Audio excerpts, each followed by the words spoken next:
Então vamos lá, irmãos, dando sequência. Há poucos dias comemoramos a Reforma Protestante, né, em 31 de outubro. É um dos acontecimentos mais importantes na história do cristianismo. Eu fico impressionado, né, como Deus usou o monge Martinho Lutero, e a igreja estava se deformando, se desviando da Bíblia, e esse homem foi usado por Deus para trazê-la de volta às Escrituras, a palavra de Deus. E a reforma baniu muita coisa não bíblica, tradições, fábulas, e trabalhou especialmente a mecânica da salvação. Foi o que eu falei, que eu gosto, é a parte da minha formação. Porém, irmãos, a reforma deixou a desejar, faltou trabalhar muita coisa e essa reforma não poderia ter parado. A exemplo, a relação entre lei e graça, a questão dos alimentos, o juízo de Deus, o santuário celestial, o dia de guarda, a imortalidade da alma, e esses assuntos não foram abordados na Reforma Protestante. E hoje eu quero falar um pouquinho sobre a imortalidade da alma, e em especial o texto do ladrão na cruz, que é um texto muito usado pelos irmãos para tentarem dizer que temos uma alma imortal. Nesse texto todos o conhecem, Jesus, né? E Jesus lhe respondeu lá na cruz do Calvário: Em verdade te digo que hoje estarás comigo no paraíso. Segundo a leitura popular, Jesus teria ido ao paraíso naquela sexta-feira, juntamente com o ladrão arrependido. Esse texto, como eu disse, é muito utilizado para as pessoas que acreditam que ao morrermos, a nossa alma sai do corpo e vai direto para o céu. Ou seja, eles acreditam que aquele ladrão, a alma dele foi direto para o céu naquela sexta-feira, ele morreu na cruz ali ao lado de Jesus, e a sua alma foi direto para o céu, direto para o paraíso naquela mesma sexta-feira, porque, segundo a leitura popular do texto, em verdade te digo que hoje estarás comigo no paraíso. Então Jesus tinha feito a promessa que aquele ladrão estaria no paraíso naquela sexta-feira.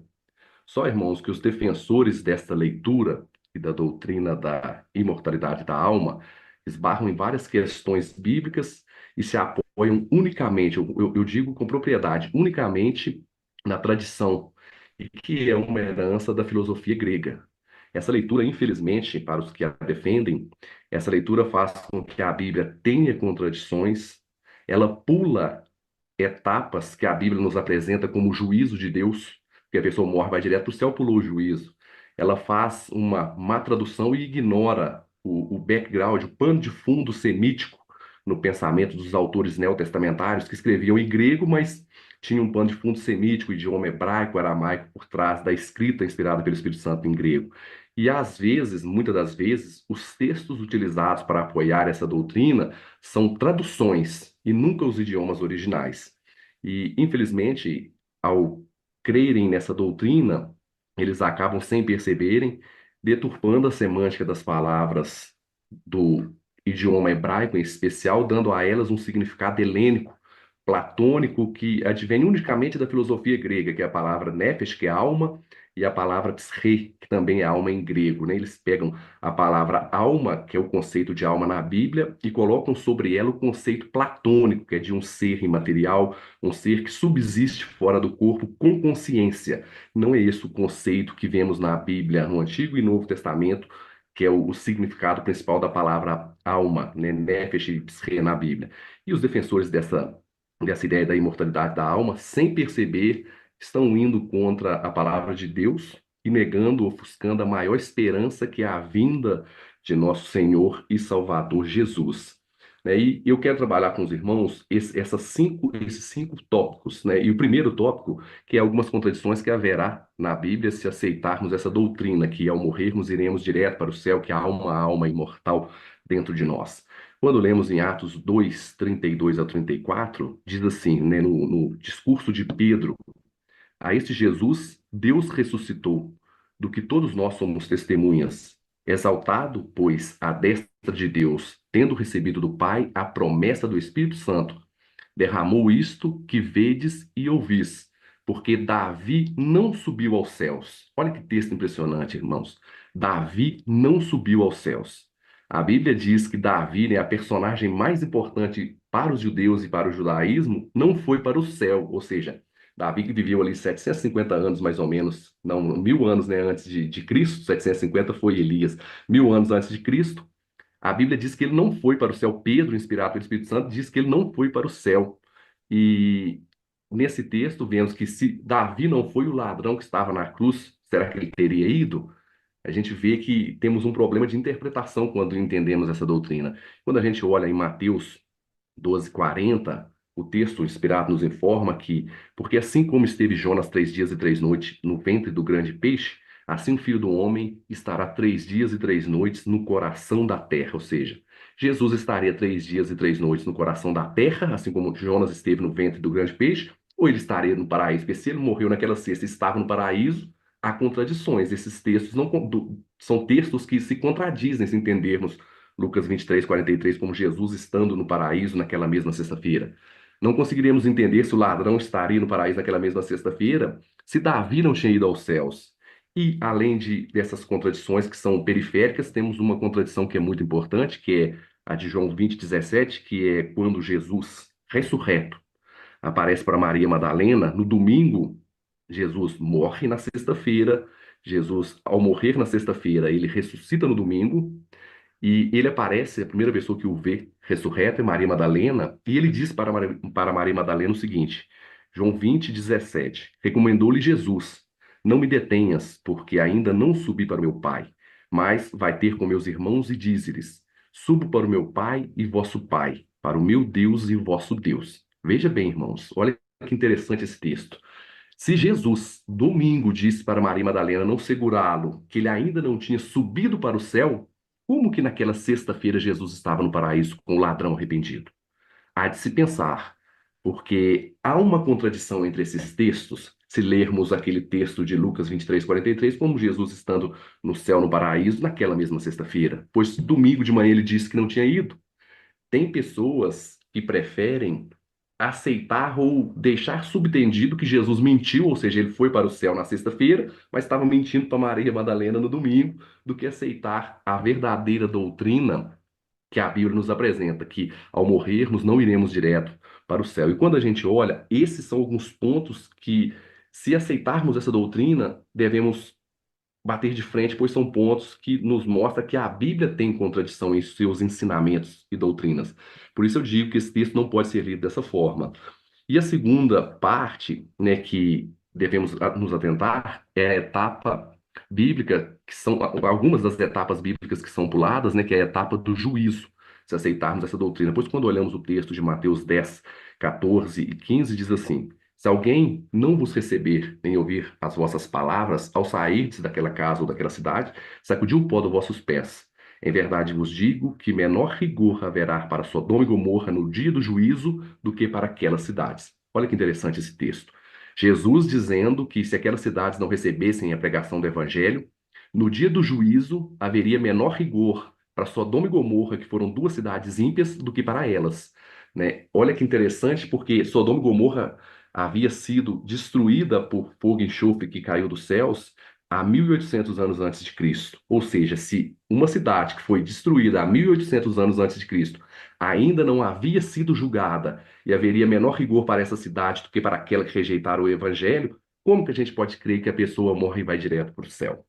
E aí, em outro texto, vemos também que esse pulo dessas etapas, que é o texto de 2 Timóteo 4:1, que diz: Conjuro-te perante Deus e Cristo Jesus, que há de julgar vivos e mortos pela sua manifestação e pelo seu reino, né? Cristo iria dar a sentença por ocasião da sua vinda, né? Temos a etapa do juízo, é um estudo amplo que devemos trabalhar, mas a sentença será dada em sua vinda.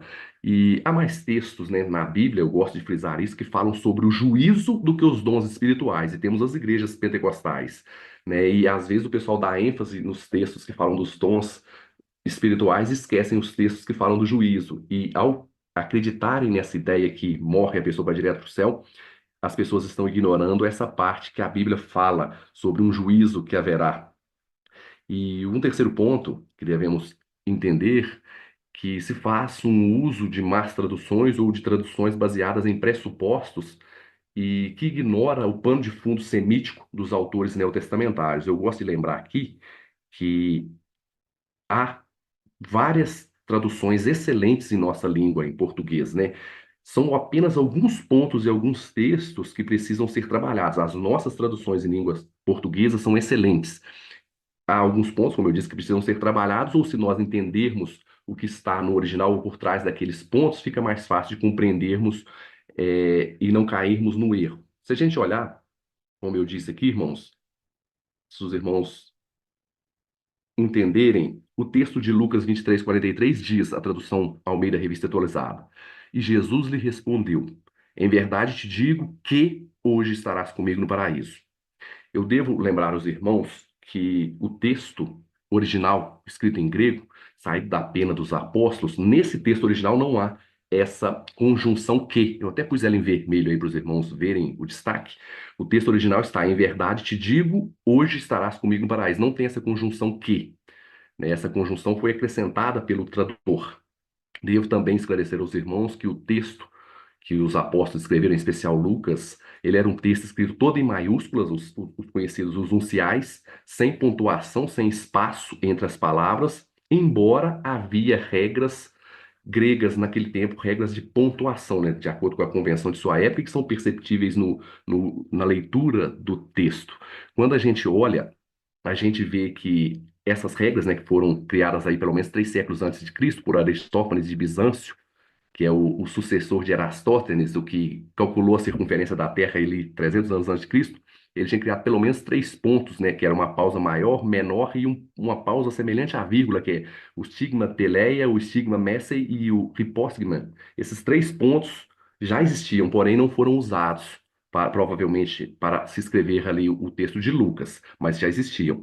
Só que da forma que é traduzida o texto, eles colocam esse que, acrescentam esse que, como está aqui o texto aqui no número 1, em vermelho, o texto diz assim em grego, né? Kai pen auto, amen soi lego semero, met eimu essen en tu paradiso. Ou seja, o texto em nossa língua.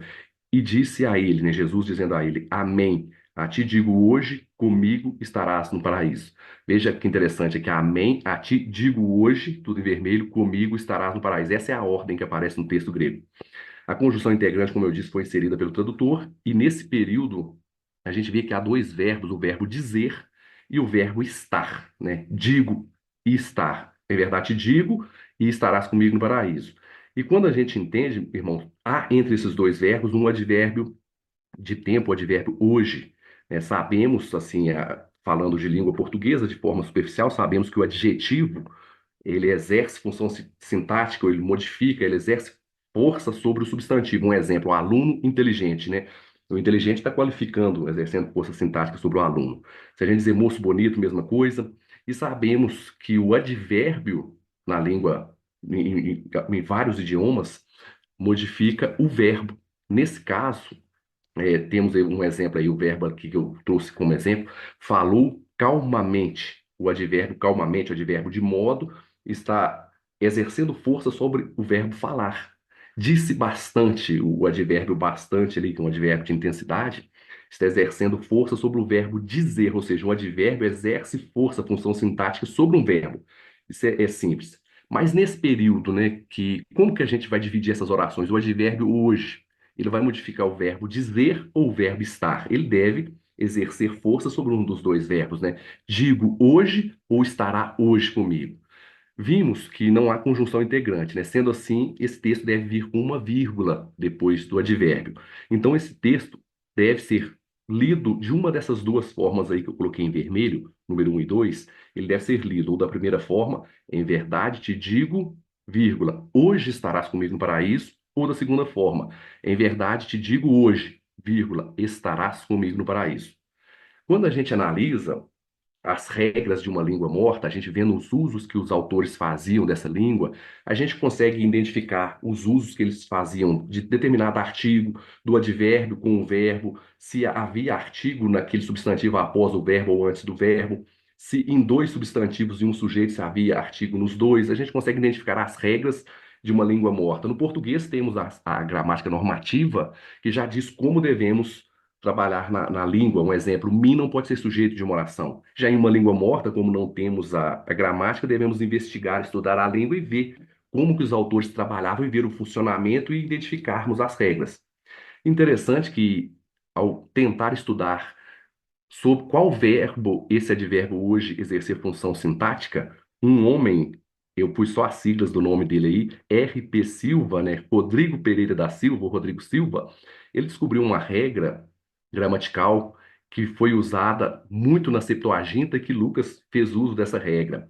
E ele cita vários exemplos, né? Ele pegou as 291 ocorrências do termo semeron, que é o advérbio hoje, na língua grega ali na Septuaginta. Todas essas ocorrências havia 21 textos com uma leitura que poderia ser o advérbio ligado a um verbo e a outro, ao primeiro ou ao segundo. E dessas 21 ocorrências, que são chamadas de textos anfibológicos, que têm dupla leitura, em todos os textos o advérbio era ligado ao primeiro verbo. No caso, seria ligado ao verbo hoje, que é o primeiro verbo. E, como exemplo, um texto que eu gosto muito, que está na Septuaginta, é o texto de Deuteronômio 8:1, que diz assim: Esses mandamentos que eu vos ordeno hoje, vírgula, guardareis. Se a gente ler o contrário, ficaria esses mandamentos que ordeno, vírgula, hoje guardareis. A lei seria válida apenas para aquele dia. A gente vê que esse uso do advérbio hoje, ele é uma partícula como se fosse de reforço. Esses mandamentos que ordeno hoje, guardareis, ou seja, para guardar sempre, mas a ordenança que é naquele dia. E isso é interessante, que se a gente entender essa regra que foi descoberta por Rodrigo Silva, o advérbio de hoje, né, semeron, quando ele estiver recapitulando essa regra entre dois verbos, né, em uma construção fibológica, que ele pode ser ligado ao primeiro ou ao segundo, ele sempre modificará, exercerá a função sintática sobre o primeiro verbo. Por isso, a vírgula deve vir após o advérbio, ficando esta leitura, né? Em verdade te digo hoje, vírgula, estarás comigo no paraíso. Esse texto deve ser lido, traduzido dessa forma, em verdade te digo hoje, estarás comigo no paraíso. E ao traduzir esse texto dessa forma, seguindo essa regra que foi descoberta, vemos que não há nenhuma contradição na Bíblia com o texto de João 20:17, não pulará nenhuma etapa das que diz, né? O grego de Lucas todos devem conhecer, é o melhor grego que temos no Novo Testamento. Se ele quisesse dizer que hoje estarás comigo no paraíso, em verdade te digo que hoje estarás comigo no paraíso, ele tinha conhecimento, porque o grego dele é um dos melhores, mais refinados do Novo Testamento, e ele tinha conhecimento e uma variedade sintática para isso. Bastaria ele usar a conjunção hots, que é a conjunção que por quê. Ele conseguiria, usando essa conjunção, dizer, em verdade te digo que hoje, Rod Semeron, que hoje estarás comigo no paraíso. Ele não usou. Ele não usou porque ele queria que esse texto fosse lido em verdade, digo hoje, vírgula, estarás comigo no paraíso. E um detalhe importantíssimo, irmãos, essa é a parte um pouquinho mais complicada, mas eu espero que esteja ficando claro, que quando a gente analisa as ocorrências de Jesus, dos ditos saídos da boca de Jesus, quando Jesus diz, em verdade vos digo, em verdade vos digo, Jesus pronuncia essas palavras pelo menos 75 vezes, não, exatas, né? 75 vezes, né? Essa construção. Em verdade vos digo. Em verdade é o amém, né? Um hebraísmo, amém, vos é pronome e digo verbo. Ele fala 75 vezes isso, amém. Em verdade te digo, né? Em verdade digo a ti, te digo, digo a vós. Essa construção faz 75 vezes da boca de Jesus. E eles sempre usam uma sequência, os autores neotestamentários sempre usam uma sequência de amém, que é o hebraísmo, o verbo, no caso, dizer, e logo em seguida o pronome. Bem, em verdade digo a ti ou a vós. Eles sempre usam essa ordem, né? Amém, verbo e pronome.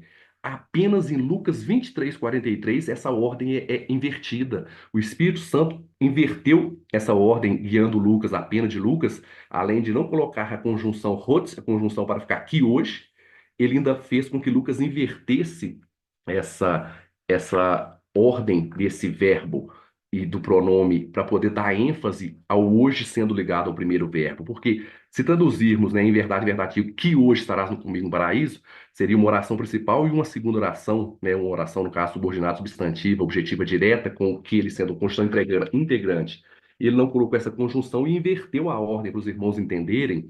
Ele colocou dessa forma ali, eu tentei fazer esse gráfico, não sei se ficou muito claro. Amém, que é o hebraísmo, soy, que é o pronome, lego, que é o primeiro verbo. Amém. A ti digo, semero, hoje, ou seja, ele colou o hoje no verbo dizer e afastou o verbo estarás lá para o final da frase, ou seja, Lucas, inspirado pelo Espírito Santo, além de não usar a conjunção rhodes, ele ainda inverte a ordem e usa amém, pronome, depois verbo, que é uma construção diferente de todas as outras, para ficar coladinho o lego no advérbio semero.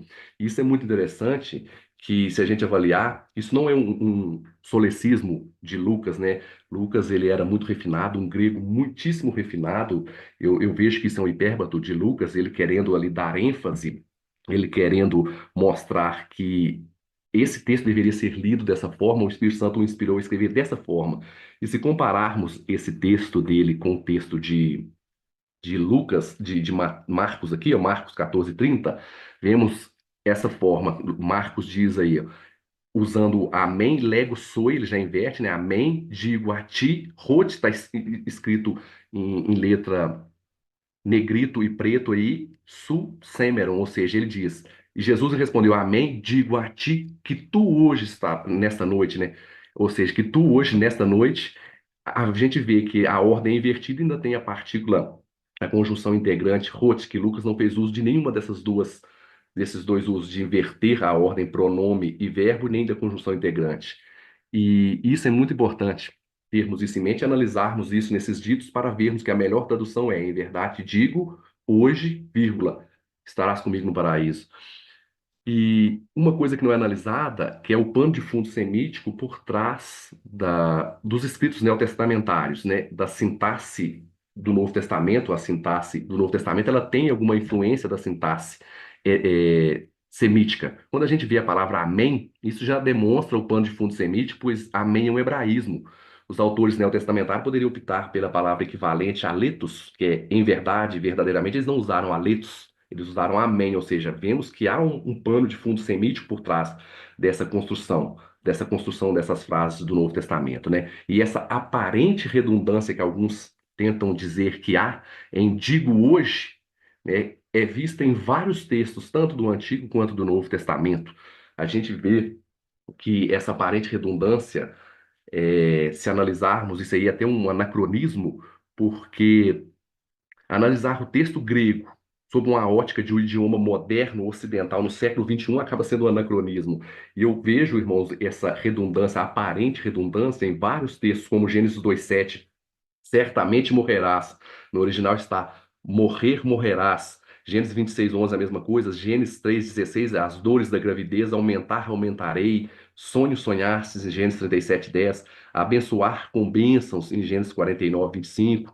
Isso é muito comum, tanto no Antigo quanto no Novo, como eu disse, que ao analisarmos o Novo Testamento, vemos a mesma coisa. Ouvireis com os ouvidos. Isso é uma aparente redundância, se formos dizer que digo hoje é uma redundância. Em Marcos 4:12, vendo, vejam, ouvindo, ouçam. Em Atos 7:34, Lucas também, vemos ali, vendo, eu vi. Hebreus 6:14, abençoando, abençoarei, e multiplicando, multiplicarei. Ou seja, afirmar que é errado entendermos o hoje ligado ao primeiro verbo, que isso seria uma redundância, é ignorar o pano de fundo semítico que há nos textos de toda a Bíblia, tanto no Antigo quanto no Novo Testamento. E o quarto ponto, que é um ponto interessantíssimo, que é a deturpação da semântica das palavras semíticas, né, da palavra semítica, no caso, nefesh, e a sua equivalente, psche, que é alma, que são lidas não com a semântica semítica, e sim com a platônica e com o viés espírita moderno.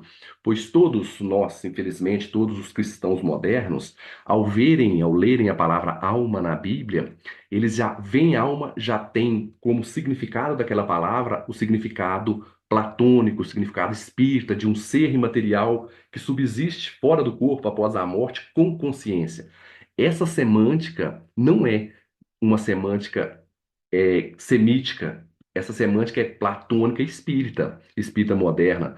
Todos os que estudam filosofia sabem ali que no quarto século, Agostinho de Hipona, o Santo Agostinho, unificou de uma vez a filosofia grega com o cristianismo, ou seja, ele leu a Bíblia à luz de Platão. E no período da escolástica, ali no século XII, o período da fundação das universidades, São Tomás de Aquino fez o mesmo utilizando dessa vez Aristóteles, ou seja, eles liam a Bíblia, um à luz de Platão e outro à luz de Aristóteles, usando as ideias gregas da filosofia grega para ler e interpretar a Bíblia. E o cristianismo foi se embebedando dessas crenças pagãs, entendendo a semântica das palavras com este viés da filosofia grega. Isso fez com que pessoas entendessem que alma na Bíblia tem o significado espírita e platônico, e não é isso que a Bíblia nos apresenta, né? E eu quero que os irmãos vejam como os judeus, no período pré-helenização, entendiam o conceito de alma na palavra de Deus na Bíblia, né? A palavra alma, nefesh, aparece 755 vezes no Antigo Testamento e psrei, que é a alma, 103 no Novo Testamento, totalizando 858 vezes. Sendo que ao longo do processo de tradução, a tradução da Bíblia, primeiro para a Septuaginta e depois a tradução para os nossos idiomas, até para o português, as ocorrências foram sendo suprimidas, gerando confusão aos leitores. Como que eu vou explicar isso para os irmãos? Quando eles iam traduzir, está lá a palavra alma, significando animal. Aí os tradutores vendo, não, alma que significa animal, ia traduzir animal. Alma significando pessoas, três almas, três pessoas, traduzia por pessoa. E quando alma dava um aparente significado de um ser etérico que subsiste fora do corpo, deixava a alma. Aí, quando a pessoa lê e não tem essa informação, ela pensa que alma só significa um ser etéreo que subsiste fora do corpo. Isso traz confusão para os leitores. Não tem problema nenhum, mas traz confusão quando não se entende essa questão. E se a gente olhar aqui, ó, Gênesis 1:20, é um texto do início da Bíblia, a primeira ocorrência diz assim: Disse Deus, povoem-se as águas de enxames de seres viventes. Aqui no original aparece a palavra nefesh hayah, ou seja, alma vivente. A primeira ocorrência da palavra alma na Bíblia, ela significa um animal, né? Um animal da água, né? Povoem as águas, peixes. Em Gênesis 1:24, disse Deus: produza a terra seres viventes, né? Fechaiar de novo, almas viventes, alma com significado de animais. E eu peço aqui muita atenção a todos que veem com essa mensagem, que a primeira ocorrência, veremos agora o primeiro texto que fala da composição do ser humano, que é Gênesis 2:7. Esse texto é muito importante, que às vezes lemos esse texto de forma superficial e não nos atentamos aos detalhes. Esse texto diz o seguinte: E formou o Senhor Deus ao homem do pó da terra, e lhe soprou nas narinas o fôlego de vida, e o homem passou a ser alma vivente. Ou seja, Nefesh Hayah. Lembre disso, o homem passou a ser alma vivente. A Bíblia não diz que o homem tem uma alma, a Bíblia diz que o homem é uma alma vivente, ou seja, olha que diferença. A Bíblia diz que nós somos uma alma vivente, não que nós temos uma alma. Segundo a filosofia platônica e o espiritismo, nós temos uma alma. A Bíblia diz que nós somos uma alma. E se entendermos isso, o que a Bíblia vai nos mostrando, a gente vê aqui em Gênesis 46:25, a alma com vários sentidos, a alma tem muitos sentidos na Bíblia, mas repito, nenhum sentido de ser etérico subsiste fora do corpo. Se pegarmos todos os significados, as 858 vezes que a alma aparece, veremos vários significados, dentre eles o significado de pessoas, que é Gênesis 46:25, são esses os filhos de Bila, a qual Labão deu à sua filha Raquel. Ao todo, sete pessoas. No original está sete almas, alma com significado de pessoas. Gênesis 46:26, e os filhos de José, que nasceram do Egito, eram dois.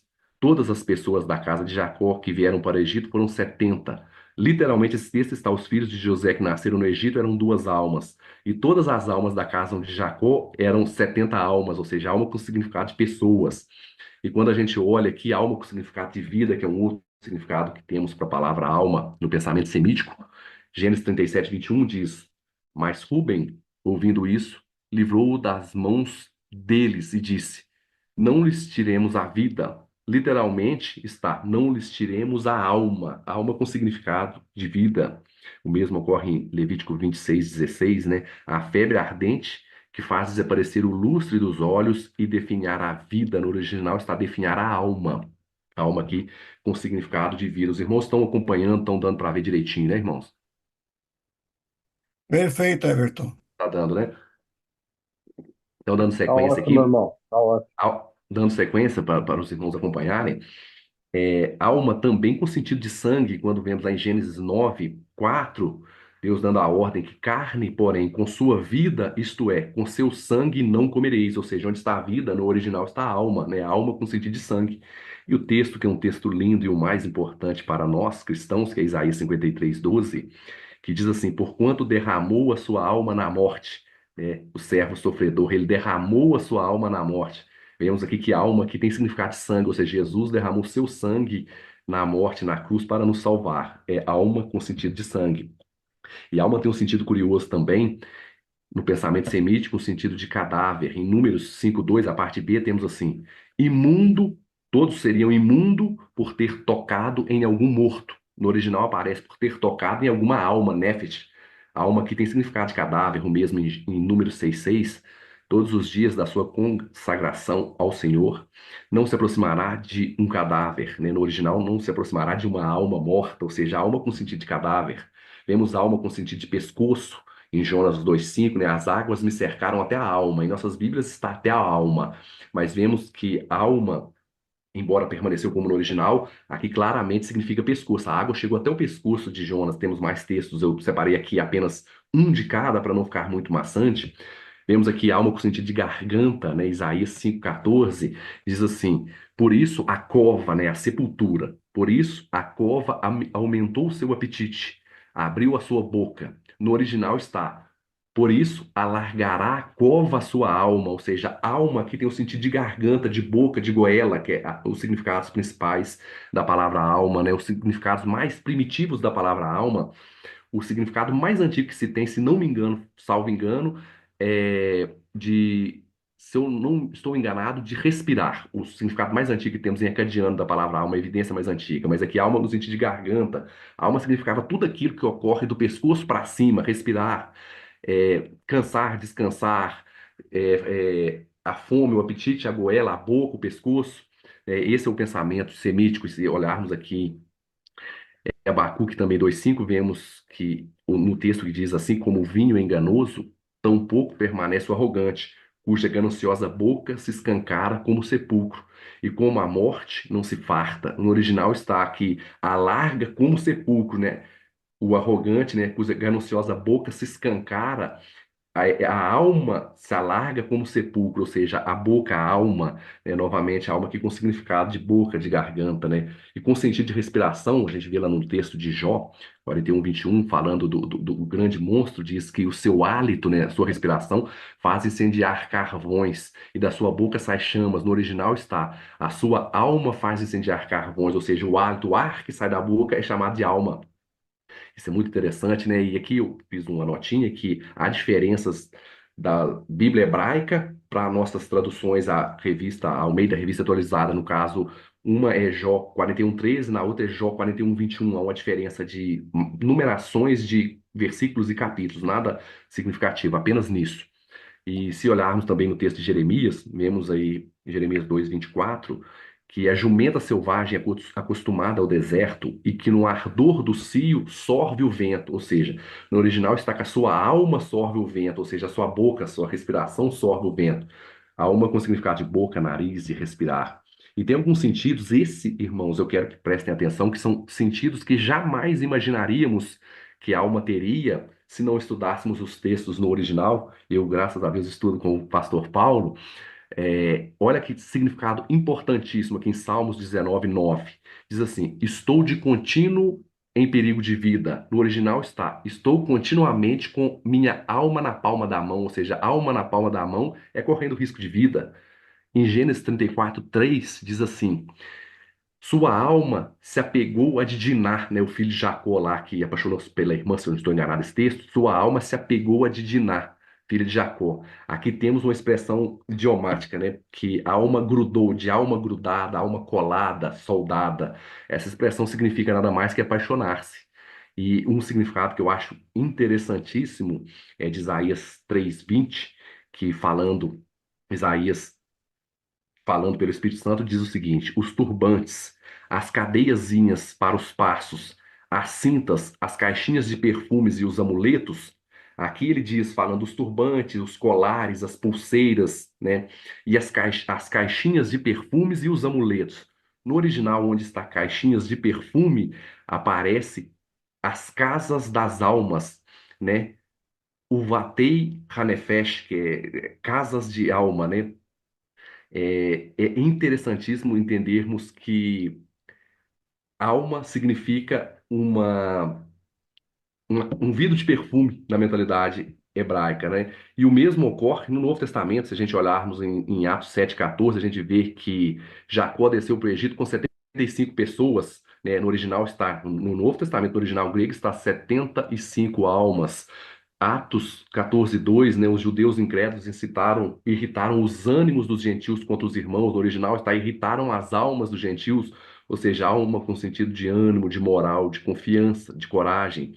Em Atos 15:26, né, os homens que têm exposto a vida pelo nome de nosso Senhor Jesus Cristo, né, no original está exposta a alma. As pessoas que correm risco de vida em prol da pregação do Evangelho, expunha a alma pelo nome de nosso Senhor Jesus, ou seja, a alma, tanto no Antigo quanto no Novo Testamento, tem o mesmo significado, né? O pessoal às vezes fala, não, é uma revelação progressiva, essa revelação vem sendo dada ao longo do tempo, era uma revelação mais rudimentar no Antigo Testamento, e no Novo esse conceito de alma imortal ficou mais claro. Isso é uma falácia, porque isso, pelo que eles ensinam, isso não é revelação progressiva, isso é contradição. Né? E quando a gente analisa nos originais, vemos que não há essa revelação progressiva, quanto mais uma contradição, como eles, sem perceberem, insinuou que há nos textos, né? A gente vê que a Bíblia é uma só de Gênesis e Apocalipse e o sentido de alma é o mesmo. Como disse aqui em Atos 27, 22, né? Novamente aqui, mas já agora vos aconselho bom ânimo, porque nenhuma vida se perderá de entre vós, mas somente o navio. Paulo, dentro do navio, nesse texto, diz que nenhuma alma se perderia, ou seja, alma com sentido de pessoas. E um texto que eu acho interessante, que é Romanos 13:1, que todos nós lemos, mas não nos atentamos. Paulo falando que todo homem esteja sujeito a autoridades superiores. Esse texto é tão interessante que Paulo diz no original grego que toda alma esteja sujeita a autoridades superiores, ou seja, alma com sentido de ser humano, de pessoa. E isso não, se a gente olhar só nas traduções, a gente não percebe isso. Romanos 16 também, 3 e 4. Saudai Priscila e Áquila, meus cooperadores em Cristo Jesus, os quais pela minha vida arriscaram a sua própria cabeça. No original está pela minha alma arriscaram sua própria cabeça. E temos outros vários textos, eu separei alguns mais no Novo Testamento, para os irmãos entenderem que não há essa revelação progressiva, como eles dizem, que o conceito de alma, tanto no Antigo quanto no Novo Testamento, é o mesmo, né? Efésios 6:6 diz, não servindo à vista como para agradar a homens, mas como servos de Cristo, fazendo de coração a vontade de Deus. No original, onde está coração, está alma, fazendo de alma a vontade de Deus. Filipenses 2:30, visto que por causa da obra de Cristo chegou ele às portas da morte e se dispôs a dar a própria vida para suprir a nossa carência de socorro para comigo, ou seja, o original está a própria alma. Colossenses 3:23, mesma coisa, né? Fazei de todo o coração, fazei de toda a alma. E 1 Pedro 3:20, vemos mesma coisa falando sobre o dilúvio, ele fala que só se salvaram 8 pessoas, no original está só se salvaram 8 almas, né? E um sentido que Apocalipse 16:3 nos traz e nos mostrando que os mesmos usos que Moisés fazia, João faz, Paulo faz, Mateus faz, que é usar os mesmos sentidos e significados. Em Apocalipse 16:3 diz assim: derramou o segundo anjo, né, o segundo, a sua taça no mar, e este se tornou como em sangue, como de morto, e morreu todo ser vivente que havia no mar. No original grego está como igualzinho em Gênesis, alma significando animais, tá? E morreu toda alma vivente que havia no mar. Ou seja, no último livro da Bíblia, temos o mesmo significado para alma que temos no livro de Gênesis, né? E fazendo um resumo disso, vimos que alma no pensamento semita, no semítico, tem significado de animais, de pescoço, de vida, de sangue, de cadáver, de boca, de garganta, de respirar, de risco de vida, de apaixonar, de frasco de perfume, de sepultura e algumas outras que não mencionamos por causa do tempo, que é sede de emoções, sede de prazeres, fome, coração, tomar alento, né, descansar, entre outros, né? Vemos que essas concepções, esses significados da palavra alma devem ser entendidos quando lemos algum texto como 1 Pedro 1:9, que diz, obtendo o fim da vossa fé, a salvação da vossa alma. Os irmãos leem esse texto quando vem a palavra alma, entendem essa alma como uma entidade material que subsiste fora do corpo, que está dentro de nós. Mas não esse significado que a Bíblia nos apresenta, né? Esse significado que os irmãos às vezes inferem ao texto é o significado pagão, platônico, o significado espírita moderno, né? Que não é um significado que a Bíblia nos apresenta. E para entendermos esse assunto, precisamos pegar o significado que a Bíblia nos apresenta, não o significado que o mundo nos traz, o significado que o Espiritismo nos traz, o significado que Platão nos deu e nos traz para a palavra alma.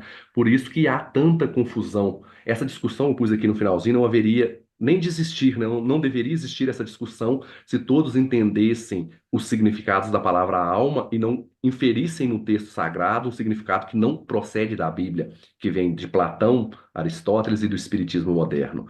E o maior exemplo que eu gosto de que a ideia platônica espírita, de que uma alma, quando a gente morre, vai direto para o céu, que essa ideia está equivocadíssima. O maior exemplo que eu tenho que essa ideia é equivocadíssima é a ressurreição de Lázaro, irmão de Marta e Maria, né? Em João 11, 1 a 46, narrando esse texto, a Bíblia diz que ele estava morto há 4 dias. E em João 11, 39, diz que Jesus o ressuscitou. Eu quero que todos reflitam comigo. Se a gente morre, a gente vai direto para o céu, como eles ensinam, né? Morre, a alma vai direto para o céu, né? Além de ir tudo contra tudo isso que vimos, fazer com que a Bíblia tenha contradições, tenha erros, ir contra os significados da palavra alma. E vale lembrar que tanto no texto do ladrão na cruz, como esse texto aqui, não aparece a palavra alma nenhuma vez, né? Mas vamos trabalhar com a ideia deles, né? Que a gente morre e vai direto para o céu.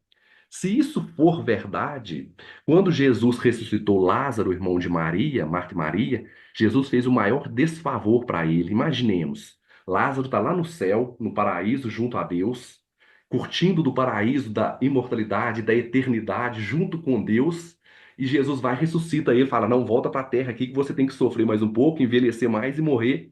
Jesus tira Lázaro do paraíso, põe ele no corpo de novo para ele ter que morrer de novo, sofrer na carne.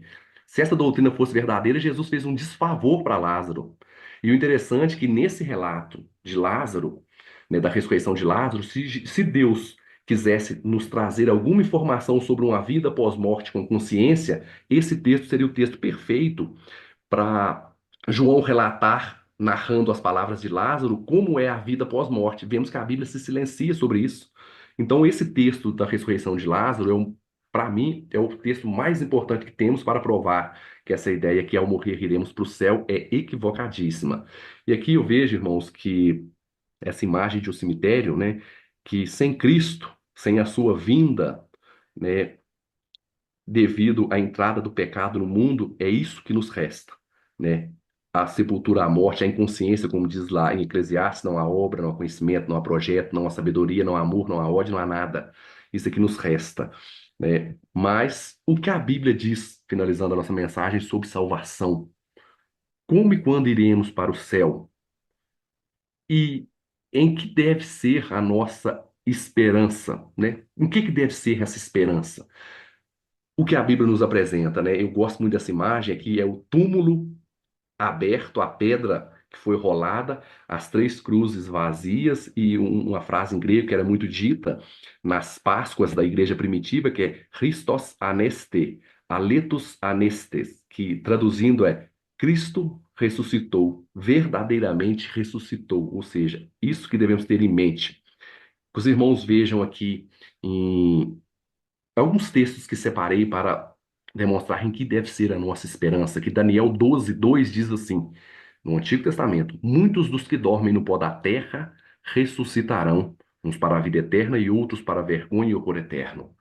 Ou seja, olha a sequência: os que estão dormindo no pó da terra iriam ressuscitar, uns para serem salvos, irem para o céu, e outros para serem condenados para a vergonha e horror eterno. Ou seja, não vemos que há uma alma que vai, ou seja, para irmos para o paraíso ou para sermos condenados, devemos, todos deverão ressuscitar, ou seja, é após ressurreição, tem a sequência: ressurreição, salvação ou condenação.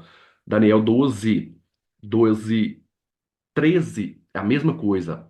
Tu, Deus falando para Daniel, tu, porém, segue o teu caminho até o fim, pois descansarás e ao fim dos dias te levantarás para receber a tua herança.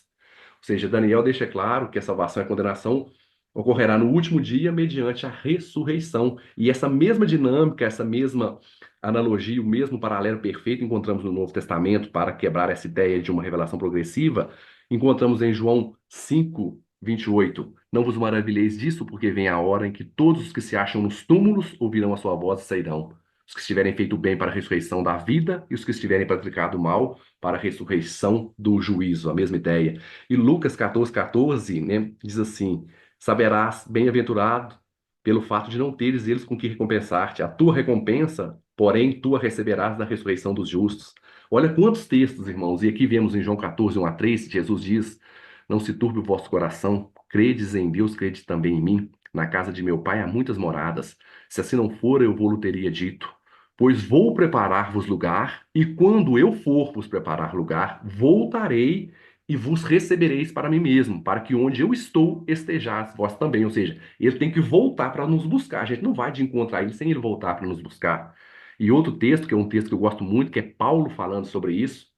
Paulo diz em 2 Timóteo 4:8, que é um texto impressionante, lindo. Paulo diz assim, quando ele estava prestes a morrer. Olha o que Paulo diz nesse texto, irmãos. Quanto a mim, estou sendo já oferecido por libação, e o tempo da minha partida é chegado. Combati o bom combate, completei a carreira e guardei a fé. Já agora a coroa da justiça me está guardada, a qual o Senhor, reto juiz, me dará naquele dia, e não somente a mim, mas também a todos quanto amam a sua vinda. Olha que interessante o que Paulo fala. Olha quanto conhecimento. Ou seja, Paulo estava prestes a morrer, né, o tempo da minha partida, e ele sabia que a coroa da justiça estava guardada, a qual o Senhor, né, Jesus, né, o reto juiz, daria a ele naquele dia. Nas nossas traduções ainda vem dia em maiúsculo, naquele dia. Qual dia que ele diz? Não somente a mim, mas todos quanto amam a sua vinda. Ou seja, Paulo sabia que a esperança de vida eterna e de gozar das benesses do paraíso seria por ocasião da vinda de Jesus. E não uma alma que sai do corpo e vai para o céu, que esse ensinamento não é bíblico. E quinto e último, que eu já trabalhei, o quinto ponto, é que estamos só amarrando bem essa ideia, a nossa esperança, irmãos, é unicamente na ressurreição, né? Mediante ressurreição que acontecerá por ocasião da vinda de Jesus. Não há vida fora de Cristo. A vida que fora perdida por ocasião do pecado será restituída para aqueles que estão em Cristo Jesus. Será restituída mediante a sua vinda, né? Maranata, né? Ora vem, Senhor Jesus. Estudem um assunto, é o que eu deixo para os irmãos, é um assunto grande, complexo, é um assunto demorado. Eu tentei resumir ao máximo possível, sem deixar de trazer os pontos relevantes desse assunto, né? Não trouxe nem 5% das ocorrências da palavra alma, e eu não quero convencer ninguém, quero que os irmãos apenas entendam que esse assunto deveria ter sido tratado na reforma, é um assunto muito importante, e quero fomentar o estudo, fazer com que os irmãos estudem mais sobre esse assunto, porque a Bíblia, enquanto mais a gente estuda ela, mais perplexos ficamos. E como diz Isaac Newton tem uma frase muito interessante que ele diz que a Bíblia é um oceano de conhecimento. E querer esgotá-la, né, esgotar o conhecimento da Bíblia, é o mesmo que querer esvaziar, tirar, né, toda a água do oceano com uma colher de chá. Ou seja, essa é a nossa esperança na volta do nosso Deus e Salvador Jesus Cristo. Espero que os irmãos tenham entendido. Eu peço ao irmão Paulo que tire a tela se ele conseguir aí, porque talvez eu não consiga aqui, que tenha ficado claro para os irmãos essa mensagem. Everton, maravilhosa explicação.